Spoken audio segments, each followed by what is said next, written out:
ね。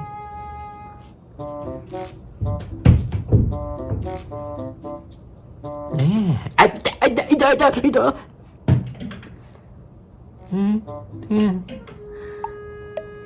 どうしたその耳はどうしたんですか？なんでそんなイカ耳なんですか？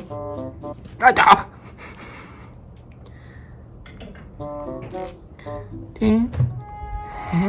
あたあたあた触らせてください。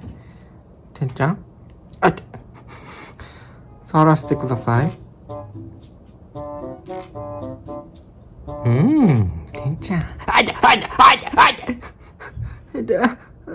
痛い。